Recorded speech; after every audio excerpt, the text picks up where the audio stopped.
Abandoned Men, Chapter 3, of Usbek's Dealing with Odd. Odd took Usbek to his heart, and let him pretty much rule over the household. He worked both hard and much, and was useful around the house. So wears the winter, and Odd liked Usbek even better than before, because he took yet more things in hand. In harvest tide he fetched in the sheep from the mountains, and they were well brought in, with none missing. So weareth winter into spring, and then Odd gives out that he is going abroad for the summer, and says that his kinsman Valley shall take the household to him.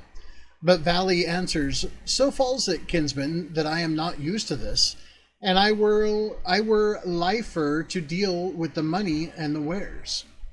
Now Odd turns to Usbek, and bids him take over to him the household. Usbek answers, That would be overmuch for me, how well soever things go, now thou hast to do therewith. Odd urges the matter, and Usbek excuses himself, as sorely as he desires to take it. So at least it came to this, that he bade Odd have his way, and if he would promise him his help and furtherance. Odd says that he shall so deal with his possessions that he may wax the better man thereby, and be more highly favored, and that he had put into the proof that no man either could or would watch better over his wealth. Usbek bids him now to do according to his will, and so the talk ended. Now Odd arrayed his ship, and let bear his wares thereto, and this was heard of, and in divers wise talked over. Odd had no need to be long in getting ready. Valley went with him, and so when they were fully delight, men led them to ship. Usbek followed him the furthest, and they had many talks to talk of. So when they were but a little way from the ship, Odd said, Now there is yet one thing which has not been settled. What is that? Said Usbek. We have not seen to my priesthood, said Odd, and I will that thou take it over. That is all out of reason, said Usbek.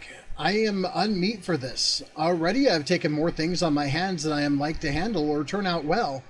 There is no man so fit as it is thy father. He is the greatest of lawmen and exceedingly wise.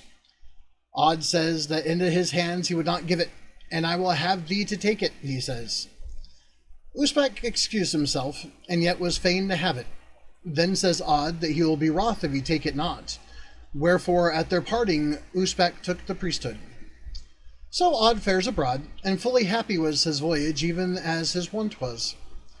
Usbek fares home, and this matter is talked of in divers wise, and folk think that Odd hath given much power in the hands of this man.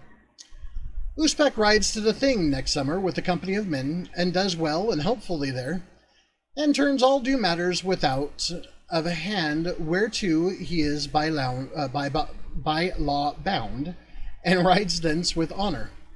He sustains his men in doughty wise, nowhere letting their part be borne down, nor were they downtrodden. He was kind and easy to all the neighbours, and there was no less plenty or hospitality at the stead than there had been therefore. Nor was there good housekeeping lacking thereto, and all went well. So weareth summer. Usbek rideth to the Leat and hollowed it, and when harvest comes, he fares to the fells where men go after their wethers, and they were brought in well, for the searching was careful, and no sheep were missing, either of Odd's or any other man's. And thus ends Chapter 3.